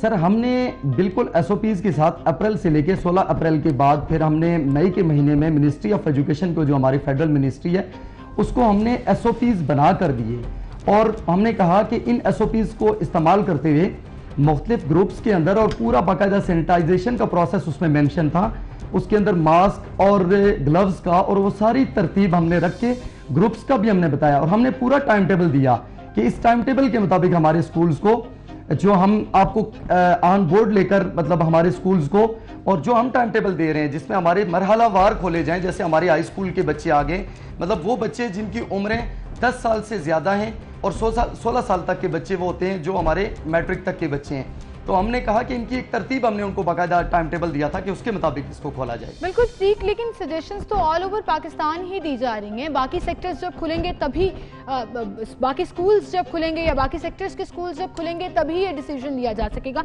इसके साथ साथ जो आपने प्रोटेस्ट किया कि तनख्वाहों की अदायगी की जाए, इससे कबल तनख्वाहों की अदायगी किस फंड से होती थी? क्या गवर्नमेंट पे करती थी या खुद रेवेन्यू जनरेट किया जाता था इन स्कूल से? मैम सबसे पहले तो मैं आपको बताऊं कि मैं रूरल एरिया के प्लेटफॉर्म से हूं, तो हमारे जितने भी स्कूल्स हैं, मैं आपको पहले बता चुका हूं कि रेंट बिल्डिंग्स हैं और वो अपनी मदद आपके तहत वो 1500 से 2000 वाले कम फीस वाले इदारे हैं। मेरे सेक्टर के तकरीबन 30 से 40%, 30 से 40% स्कूल जो हैं वो इसी वजह से बंद हो चुके हैं कि उनके पास को वो खुद जनरेट करते फंड, उन्हीं जो फीसें आ रही होती हैं माहाना बेसिस पे, उन्हीं से उनका अकोमोडेट करते हैं। और हमारे साथ लिंक्ड सेक्टर में हमारे साथ टीचर्स ही नहीं हैं, बल्कि रनिंग स्टाफ है हमारा, हमारे गार्ड्स हैं, हमारे साथ वाबस्ता तमाम तर कारोबारी ज़िंदगी हैं जिसमें स्टेशनर्स आ जाते हैं, बहुत सारे शुबे हैं। लेकिन जहाँ पाकिस्तान में बाकी तमाम शुबाजात को खोल दिया गया, अगर एक स्टैंडर्ड हमें दिखा दिया जाए कि फ़लाँ जगह पे ये SOPs हैं और इनके ऊपर अमल हो रहा है, मार्केट्स खुले हैं, हमारे शॉपिंग मॉल्स खुले हैं और हमारी मवेशी मंडियां खुली हैं, तो वहाँ स्कूल्स खोल हैं जो हम SOPs खुद बनाने वाले हैं और वो कितने बेहतरीन अंदाज से अमल कर लेंगे। अगर यही फोरम हमें दे दिया जाता कि जैसे अवेयरनेस का फोरम है, अगर हम स्कूल्स को दे दिया जाता, मेरे इदारों को दे दिया जाता, तो यकीन करें आप कि हम अपने तलबा के आपकी बात हमारे मुतालबात आपने किए ऑब्वियसली कि SOPs के तहत स्कूल्स खोलने चाहिए, नुकसान हो रहा है, स्कूल्स बंद हो रहे हैं, ऑब्वियसली नहीं होने चाहिए, फिर वापसी भी होगा जाएगी जब स्कूल्स खुल जाएंगे। तो कोई मीटिंग हुई, कोई मुज़ाकरात हुए कि कब तक आपको कोई यकीन दहानी करवाई गई है कि स्कूल्स खोलने की जो तारीख है सितंबर दी गई है उससे पहले कुछ मामला तय हो जाएंगे, क्या हो रहा है? सर इंतहाई गैर यकीनी की सूरत हाल है। आपको पता है कि मतलब फर्स्ट टाइम से लेकर हमने 1 महीने का टाइम डोमेन या 2 महीने का था, लेट्स सी कि हमारे मुल्क मुश्किल वक्त में है था, इमरजेंसी क्राइसिस थे जिसको हम बाहैसियत असातिज़ा हम उसको तस्लीम करते हैं और अपने मुल्क के साथ खड़े हुए। लेकिन जैसे जैसे बाकी सेक्टर्स खुलते गए और वहाँ पे जो SOPs का एक रोना डाला गया कि ये SOPs हैं, हमने तो अप्लाई करनी थी उनको, और जब हमारे पास ऑलरेडी जो हमें डेट दी जा रही है ये भी गैर यकीनी सूरत हाल है, चूँकि पहले आपको पता है जून की दी गई, फिर जुलाई की डेट्स, फिर आके अब सीधा सितंबर पे, तो 15 जुलाई तक अगर ये स्कूल्स खुल जाते हैं तो जो 5 महीने थे वो कम से कम उन 5 महीनों के अंदर तो हम किसी तरह अकोमोडेट करते अपने जो है वो किसी ने लोन लिए हैं, किसी ने किस हालात में अपने सेक्टर को हमने सपोर्ट किया। लेकिन अगर मजीद हमें 1 महीना और मिलता है तो हमारे बिल्डिंग मालिकान हमारे साथ तावन नहीं कर रहे, हम अपने असातिज़ा को पे नहीं कर पा रहे ऑलरेडी, और इसी तरह इदारे बंद होना शुरू हो गए। और मैं कल भी ये अर्ज कुछ कर चुका कि ये तकरीबन हमारा 40% जो सेक्टर है वो डैमेज हो चुका है, खास करके हमारे जो छोटे स्कूल्स हैं। बिल्कुल ठीक, बिल्कुल ठीक। आई रियली होप कि आपके मुतालिबात जो हैं वो गवर्नमेंट ज़रूर सुने और कुछ ऐसा रस जाए जहाँ पर ये तमाम जो स्टूडेंट्स, पेरेंट्स, टीचर्स और पूरी स्कूल इंतजामिया मुतासर हो रही है, कुछ बीच का रास्ता जो है वो उसमें बिल्कुल। Well thank you very much Khidar Sati sahab, और हम उम्मीद करते हैं कि मामला जल्द हल हो और ऑब्वियसली तमाम सेक्टर जो इससे इन्वॉल्व हैं उनके तमाम मामला हल हो जाएं, क्योंकि आवाम जो है परेशान होगी तो ऑब्वियसली इकॉनमी भी उससे डिस्टर्ब होती है। एनीवेज मूविंग फॉरवर्ड, सिमल कुछ अगर आपको मैं पूछूँ कि आपके कुछ पुराने दिनों में, पुराने सालों में फेवरेट गुलकार कौन थे पाकिस्तान के? फेवरेट गुलकारा का जो आप जिक्र कर रहे हैं, she was the first pop singer of Pakistan, और ना सिर्फ उन्होंने पाकिस्तान में बल्कि पूरे के पूरे सब कॉन्टिनेंट में अपनी आवाज़ का जादू जगाया। अब अफसोस सिर्फ इस बात का है कि आज वो हम में नहीं है, लेकिन वो हमारे दिलों में हमेशा जिंदा रहेंगी। मैं बात कर रही हूँ नाज़िया हसन। बड़ी छोटी उम्र में वो चली गई दुनिया से, और जिस तरह से आपको पता है 13 अगस्त 2000 को उनको कैंसर की वजह से दुनिया से वो चली गई, लेकिन आज तक उनको याद किया जाता है। उनके जाने के बाद उनको प्राइड ऑफ परफॉर्मेंस का अवार्ड भी दिया गया हुकूमत की तरफ से। लेकिन और उसके साथ साथ डेडिकेशन का सिलसिला हम अक्सर देखते रहते हैं कि उनके खूबसूरत बेहतरीन गाने जो हैं वो हर कोई सिंगर गाने गाता है, उनको डेडिकेट करता है, उनसे अपनी मोहब्बत का इजहार करता है। पाकिस्तान के मारूफ गुलकार जो कि समाजी कारकुन भी हैं, बड़े वोकलिस्ट भी हैं, आवाज़ में भी उनके बड़े जादू है, उन्होंने डेडिकेशन की ये जो अबू ज़ैद जैसे जिक्र कर रहे थे नाज़िया हसन को, और उनका गाना ज़िंदगी के चंद बोल गुनगुनाए जिसको मदाहों ने बहुत पसंद किया। वेलकम बैक, एक बार फिर से आपको खुशामदीद कहेंगे। और नाज़िन, अगर ओवरऑल मुल्क में इन्फ्लेशन की बात कर लें तो महंगाई जो है वो हर नए दिन के साथ बढ़ती चली जा रही है। और अबू ज़र, वो चाहे अशियाए खुरनोश का जिक्र किया जाए, वो चाहे बिजली या कोई भी यूटिलिटी बिल है उसका जिक्र किया जाए, आप पेट्रोल प्राइसेस का इम्पैक्ट देख लीजिए अब किस तरह से ट्रिकल डाउन इफेक्ट आ रहा है कि अशियाए खुरनोश जिसमें सब्जियाँ, फल, मतलब हर रोज़ कीमतें जो हैं वो डिफर तो करती हैं, लेकिन जो आपका सरकारी नेटनामा है बेसिकली उस पर अमल दरामद नहीं है। इसके साथ साथ असल मामला ये होता है कि आपकी कीमत जो भी हो, अगर वो मार्केट में रिफ्लेक्ट नहीं कर रही है, मार्केट में वो अवेलेबल नहीं है, दैट मीन्स कि गवर्नेंस का इशू आ रहा है। अगर आप रेट दे देते हैं जी ये इस रेट पे आपकी चीज़ आइंदा से आटा, चीनी, चावल, जो भी आपने कमोडिटीज़, बेसिक कमोडिटीज़ का रेट सेट किए गवर्नमेंट ने, अगर वो रेट सेट होने के बाद मार्केट में वो नहीं मिल रहे तो दैट मीन्स गवर्नेंस का इशू है। तो इस पर हम बात करेंगे, इशू क्या है आखिरकार, क्यों नहीं लोगों को रिलीफ मिल पा रहा। तर्जुमान पंजाब हुकूमत मुसर्रत जमशेद चीमा साहिबा हमारे साथ मौजूद है, उनसे बात कर लेते हैं। अस्सलाम वालेकुम मुसर्रत साहिबा, बहुत शुक्रिया शुक्रिया पहले तो वक्त देने के लिए। क्या आपको लग रहा है ये सिचुएशन अब दोबारा से किस तरफ जा रही है? क्योंकि अब जैसे जैसे कोरोना से हम बाहर निकल रहे हैं, वापस रिलीफ में आ रहे हैं कि ये आहिस्ता आहिस्ता वापस लाइफ आ रही है, लेकिन लोगों को रिलीफ उस तरह नज़र नहीं आ रहा। दोबारा से कीमतें जो है बढ़ना शुरू हो चुकी हैं। बिस्मिल्लाहिर्रहमानिर्रहीम। आप दोनों की मैं शुक्रगुजार हूँ कि आपने मुझे अपने प्रोग्राम में लिया। सबसे पहले तो मैं मीडिया की शुक्रगुजार हूँ, आप लोगों की शुक्रगुजार हूँ कि हमने कोविड पे जितना भी कंट्रोल किया उसमें बहरहाल आप लोगों की फीडबैक, आप लोगों की अवेयरनेस कैंपेन जो अभी तक जारी रखे हुए हैं, उसके हम पंजाब हुकूमत भी एंड प्राइम मिनिस्टर साहब भी बहुत शुक्रगुजार हैं। और सबसे जो इम्पोर्टेंट चीज़ है जो मैं आपसे रिक्वेस्ट करूंगी कि ये जो ईद से पहले का टाइम और ईद के बाद का टाइम इंतहाई अहम है, तो उसमें भी हमें आपसे ये हेल्प चाहिए होगी कि हम लोगों को एसओपीज पे अमल दरामद कराने पे कन्विंस कर सकें। बिल्कुल, इंशाल्लाह हम अपना भरपूर रोल प्ले करेंगे। कर भी रहे हैं। अब जहाँ तक रहेगी बात महंगाई की और बढ़ती हुई कीमतें और फिर उसके बाद ये जो शिकायत आती हैं, तो मैं ये आपसे अर्ज करूँ कि ये एक हकीकत है कि महंगाई तो है, और जब आप जो भी जितने भी कमोडिटीज़ हैं उनको जब आप लोकल करेंसी पे जब डॉलर के साथ कंपैरिजन में उसका फर्क आता है तो उसका इम्पैक्ट आता है, ये एक हकीकत है। लेकिन जो पंजाब की सिचुएशन अगर मैं कहूँ तो अल्हम्दुलिल्लाह बाकी तीनों सूबों से इसलिए बेहतर है। अगर हम आटे की, बिल्कुल ठीक है बात, आटे का क्राइसिस आया, लेकिन जिस तरह सब्सिडाइज रेट पे हम कोई 1475 पे हम दे रहे हैं फ्लोर मिल्स को, और उसके बाद हमने इंश्योर किया कि 860 रुपए पे 20 किलो का थैला आटे का मिले, जो कि मिल रहा है। लेकिन मुसर्रत साहिबा अभी भी अब खबरें ये आना शुरू हो गई हैं, डिमांड और सप्लाई में फर्क आ रहा है, डिमांड के मुताबिक सप्लाई नहीं आ रही है। तो ये ऐसा भी हो सकता है कि फोर्सिंग किया जा रहा है कि दोबारा से वो सिनेरियो ना हो जाए कि किल्लत पैदा की जाए और उसके बाद दोबारा से, क्योंकि फ्लोर मिल्स को बेसिकली उन्होंने कोटा अभी लेना शुरू नहीं किया, तो जो मामलात हैं फ्लोर मिल्स के साथ उनको सॉर्ट आउट क्यों नहीं किया जा रहा इससे पहले कि इशू एक्चुअली सामने नजर आए?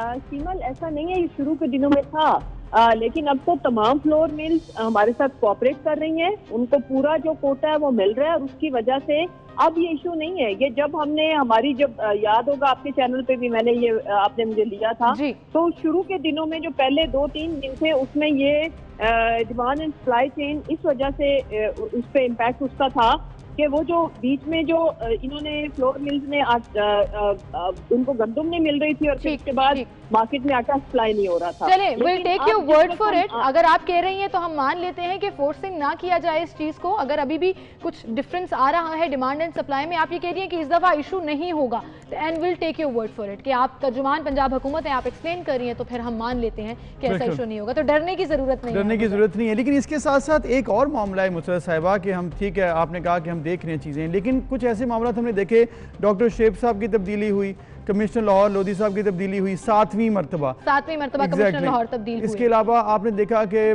जिस तरह से वजीर एक छोड़ के चले गए, इस्तीफा दिया या इस्तीफा लिया, ये मामला अलग है। ये सारा कुछ हो क्या रहा है? वज़ीर आज़म के जाने के बाद ये चीज़ें चेंजेस आ रही हैं, इससे क्या फ़र्क पड़ेगा और ये क्यों किया जा रहा है इसे?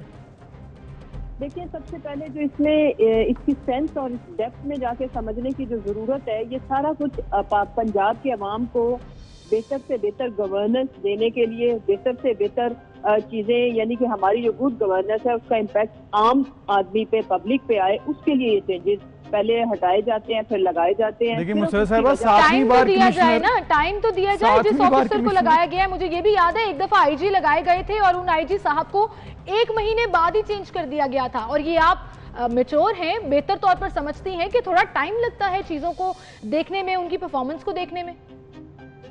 आई टोटली एग्री विद यू के पहले तो ये कि जब लगाया जाए तो वो सारी सोच विचार और सारी चीजें प्रॉज एंड कॉन्स देख के लगाया जाए, और जब लगाया जाए तो टाइम दिया जाना चाहिए। लेकिन जिस चीज का मैं आपसे वादा करती हूँ या इंश्योर करती हूँ कि इंशाल्लाह ताला ये जो आने वाला वक्त है, जो अभी से शुरू है, यानी कि ये जो चेंजेस हैं, इनको आप यूं समझ लें कि देखें इन चेंजेस में we will try our level best कि अब हम आवाम को जो एक देखें हमारा मकसद क्या है, हमारा मकसद इन लोगों को लगाना उतारना, उसमें हमें गवर्नमेंट का कोई गेन नहीं है इसमें, बल्कि एक बुरी खबर ठीक है। मुसर्रत साहबा, वो आपकी बात समझ में आ गई कि आपने कहा कि गवर्नेंस का इशू ऑब्वियसली वो भी आपने खुद ही कह दिया है कि जब आप कुछ को लगाते हैं कमिश्नर या किसी भी डिपार्टमेंट में, तो फिर आप पहले से सोच लें कि क्या करना है, कितना वक्त देना है। फौरी तब्दीलियों से भी गवर्नेंस के मसाइल बढ़ते हैं।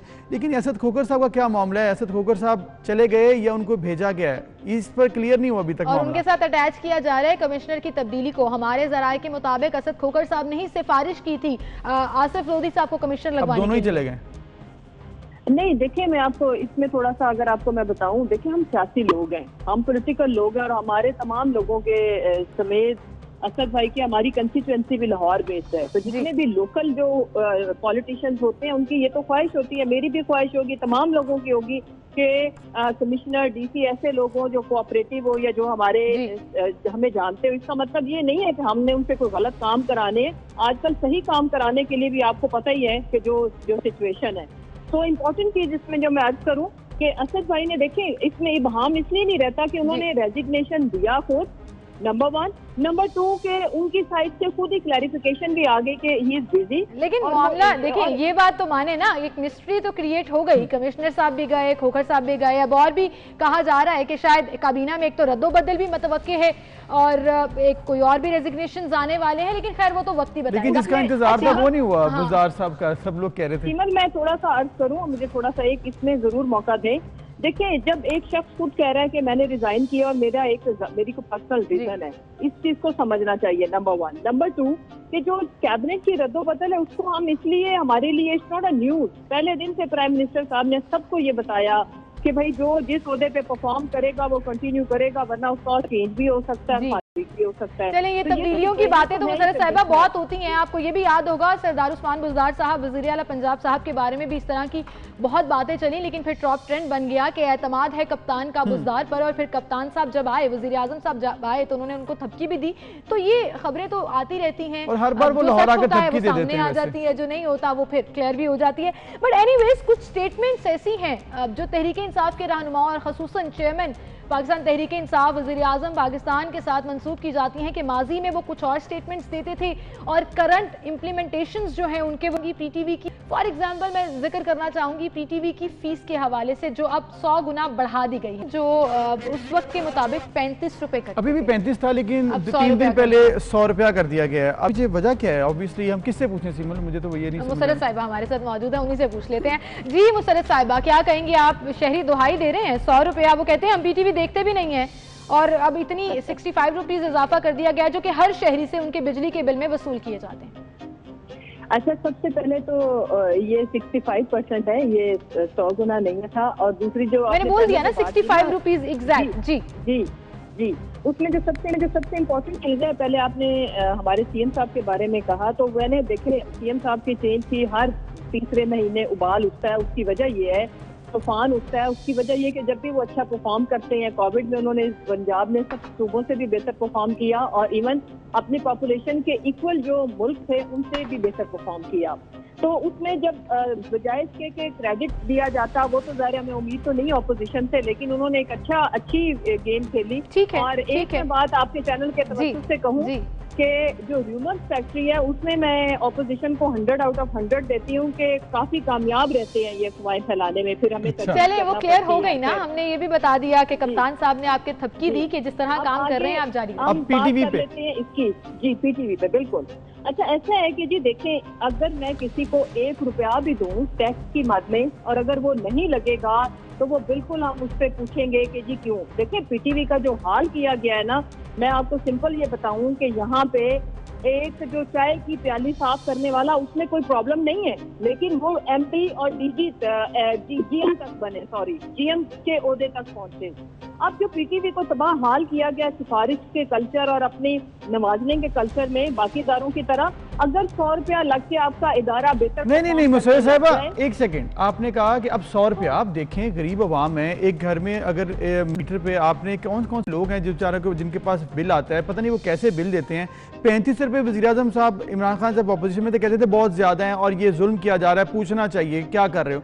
आपने 35 के बाद 40 नहीं किया, 45 नहीं किया, 100 रुपये सीधा कर दिया। मतलब थोड़ा सा तो इस बारे में ख्याल करना चाहिए था। क्लियर इट जी जी मैं ये अर्ज कर रही हूँ कि अगर आपका पीटीवी एक बहुत बड़ा आपका एक नेशनल इदारा है, अगर वो परफॉर्म बेहतर करता है, क्वालिटी की एंटरटेनमेंट देता है, अगर उस इदारे को ठीक किया जाए तो ये 100 रुपया कीमत ज्यादा नहीं है। लेकिन अगर वो जिस तरह पहले तबाह हाल है उसमें साहिबा आपके लिए शायद ज्यादा नहीं होगी, लेकिन गरीबों के लिए तो बहुत ज्यादा है। अच्छा, ये भी वाज़ेह कीजिएगा, जो मैनेजिंग डायरेक्टर टेलीविजन है पाकिस्तान टेलीविजन, वो ये कहते हैं कि ये पीटीवी देखने वालों से वसूल नहीं किया जा रहा, ये उनसे वसूल किया जा रहा है जिनके घर पे टीवी सेट है, यानी कि टीवी जिनके घरों पर है उनसे वसूल किया जा रहा है। तो फिर पीटीवी को बेहतर करना ना करना, ये पैसे पीटीवी की बेहतरी के लिए लगाए जाएंगे नहीं लगाए जाएंगे, ये थोड़ा क्लियर कर दीजिएगा। उसमें सीमल जो सबसे इम्पोर्टेंट चीज है, media, yes of course media can highlight it कि क्या उसमें फर्क पड़ा या नहीं, एंड यू कैन कंपेयर। और इंशाल्लाह ये मेरी आपसे कमिटमेंट एंड प्रॉमिस है कि पीटीवी को हम, जो पीटीवी का शानदार माजी है, आप ये देखिए कि हमारे ड्रामा और हमारी जो चीजें थी वो बाहर की दुनिया में दिखाई जाती थी। आपने खुद ही ठीक बोल दिया हमारी चीजों से, साहिबा आपने खुद ही ठीक बोल दिया। वो आप चाहे पीटीवी ले लें, आप चाहे प्राइवेट एंटरटेनमेंट चैनल्स ले लें, ड्रामा अब इस काबिल नहीं है। मैं कह रही हूँ नहीं है, मैं तो यही कह रही हूँ। मैं कह रही थी इनका शानदार माजी था, उसको रिवाइव करने के लिए इंशाल्लाह ताला हम अपनी अच्छा ये बता दें मुसर साहबा कि ठीक है, आपने कहा कि रिवाइवल के लिए हो जाएगा, पीटीवी में पैसे लगते हैं, आवाम तो पैसे दे ही जा रही है और हर जगह पर दे ही जा रही है कि शायद बेहतरी हो जाए, इनडायरेक्ट या डायरेक्ट टैक्सेस। अब ये जो आपने डिटरमिन करना होता है कि हर शख्स के घर पे टीवी सेट है, अगर मेरे घर पर 3 मीटर हैं या किसी कंपनी के पास 10 मीटर हैं, उनको 10 मीटरों के ऊपर 100 रुपया पर मीटर आएगा, टीवी सेट एक हो, ये कैसे डिटरमिन होता है, ये कैसे आप फार्मूला बनाते हैं? देखिए ये एक स्टैंडर्ड रूल थे कि आपके बिजली के बिल के साथ, वरना एक 100 रुपए की डिडक्शन के लिए अगर हम पूरी एक टैक्स लेने के लिए अगर हम पूरी टीम हायर करें या कुछ, तो उसमें कॉस्ट बहुत ज़्यादा आ जाती है। तो ये मेरा, आप ये भी देखें ना कि 100 रुपए की पुराने जमाने के 35 के कंपैरिजन में 100 रुपए की अब वैल्यू क्या है? पुराने जमाने के फिर वज़ीर-ए-आज़म साहब जब उस वक्त कहते थे कि 10 अरब बनते हैं, तो ये 100 रुपए कितने अरब बनेंगे? आई थिंक अब ये फर्दर कैलकुलेशन होना जरूरी है। बहरहाल जी, मुसर्रह साहिबा बहुत शुक्रिया आपका, आप हमारे साथ मौजूद थी, अच्छे से हमेशा एक्सप्लेन कर देती हैं, क्रिटिक्स वाले सवाल जो है वो भी बड़े अच्छे तरीके से एक्सप्लेन कर देती हैं। गाना याद आ गया, तेरे जैसा यार कहाँ, वो एक है ना पुराना गाना। हाँ, मुझे लग रहा है कि हमें इनको भी कुछ डेडिकेट करना चाहिए।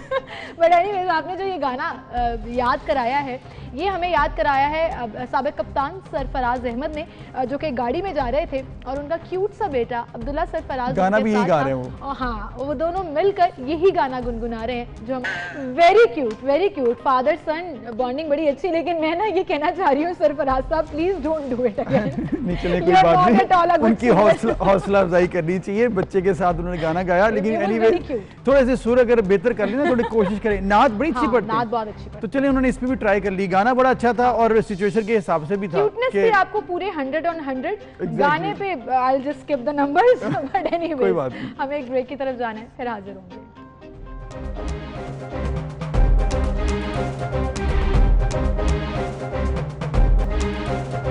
वेलकम बैक नाज़रीन। गुज़िश्ता शाम लांडी के इलाके कराची में एक अफसोसनाक वाक़ा पेश आया, जब गत्ते की फैक्ट्री में वहाँ पर लगी आग और उसके बाद अभी तक इस पर मुकम्मल तौर पर काबू नहीं पाया जा सका। 13 घंटे से ज़्यादा का वक्त हो चुका है, स्नॉकल्स भी वहाँ पर मौजूद हैं, फायर ब्रिगेड की गाड़ियाँ मौजूद हैं, लेकिन आग की इस कदर शिद्दत है कि अभी भी आग पर मुकम्मल काबू नहीं पाया जा सका। फैक्ट्री की नौयत भी शायद इस तरह की थी कि गत्ते की फैक्ट्री थी, तो उसमें आग जो है वो बहुत तेज़ी से फैल गई। अब उसको कंट्रोल करने की कोशिश की जा रही है। कराची से हमारे साथ दानियाल सैयद मौजूद हैं। दानियाल, 13-14 घंटे हो गए आग पर कंट्रोल पाने में, लेकिन अभी तक कंट्रोल हो नहीं सकी है। कितना मजीद टाइम लगेगा इस तमाम प्रोसेस को कंप्लीट होने में, कूलिंग का अमल कंप्लीट होने में, और ऑल्सो ये आग लगी कैसे? इब्तदाई तहकीकात क्या कह रही हैं?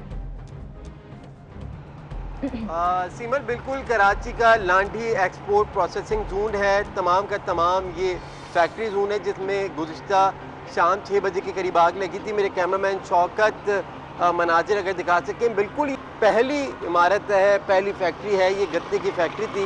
इसमें शाम 6 बजे के करीब आग लगी। फायर ब्रिगेड गाड़ियों को इत्तला दी गई।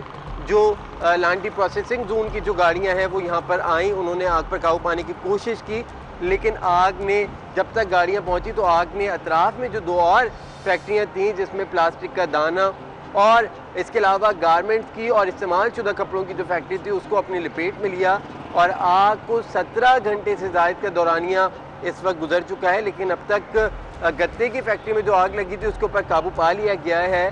और लेकिन जो प्लास्टिक के फैक्ट्री में और जो इस्तेमाल शुदा कपड़ों के फैक्ट्री में आग लगी थी उसके ऊपर अब भी आग लगी हुई है और फायर ब्रिगेड का जो अमला है वो आग बुझाने की कोशिश कर रहा है। फायर ब्रिगेड हुकाम के मुताबिक 80% से जायद आग के ऊपर काबू पा लिया गया है, लेकिन इस वक्त भी जगह जगह पर फैक्ट्री के अंदर आग लगी हुई है और उस पर काबू पाने की कोशिश की जा रही है। फायर ब्रिगेड की 15 से जायद गाड़ियाँ, एक स्नार्कल, KPT, नेवी और दीगर जो लांडी प्रोसेसिंग जोन की जो फायर ब्रिगेड का जो अमला है उसने मौके पर पहुंचकर आग पर काबू पाने का अमल जारी है। आग लगने की जो अब तक की जो इब्तिदाई वजूहात हैं वो बताया जा रहा है कि शॉर्ट सर्किट के बायस गत्ते की फैक्ट्री में ये आग लगी थी, लेकिन इस वक्त पुलिस हुकाम का कहना है कि हतमी तौर पे नहीं कहा जा सकता कि आग किस वजूहात की बिना के ऊपर लगी, लेकिन जो रेस्क्यू जो इदारे हैं उनका कहना है कि कूलिंग का अमल जारी है। 80% से ज़ायद काबू पा लिया गया है। ये गत्ते की फैक्ट्री थी जिसमें आग लगी थी और उसने अतराफ की अपनी जो दीगर 2 फैक्ट्रियाँ थी उनको लपेट में लिया था। एक फैक्ट्री और फायर ब्रिगेड हुकाम का कहना है कि दोनों फैक्ट्रियाँ जिनमें आग लगी हुई है उनकी दीवारें तोड़कर अंदर दाखिल हुए हैं। बहुत शुक्रिया दानियाल, आपने बताया तमाम सूरत हाल। 17 घंटे के करीब का वक्त हो चुका है, अभी तक आग पर मुकम्मल तौर पर काबू नहीं पाया जा सका, लेकिन टीम्स वहाँ मौजूद हैं, भरपूर कोशिश कर रही है। इंशाल्लाह ताला मजीद 1 से 2 घंटे में मुकम्मल काम हो जाएगा। फिर इसके बाद जो है नुकसान कितना हुआ उसका तखमीना बाद में लगेगा। इंतहाई अफसोसनाक खबर है, जब पहले ही लोगों के कारोबार बुरी तरह मुतासर हैं, मईशत बुरी तरह मुतासर है, ऐसे में इस तरह के हादसा जो है वो बिल्कुल इंतहाई अफसोसनाक होते हैं। तो अल्लाह ताला जो है वो जल्द अज जल्द इसको क्लियर करे और मुल्की हालात भी बेहतर हों, ये हमारी दुआ है। इंशाल्लाह कल सेम टाइम पर फिर से आपसे मुलाकात होगी कुछ मजीद खबरों के साथ। अपना बहुत सा ख्याल रखिएगा। अल्लाह हाफिज़। अल्लाह हाफिज़।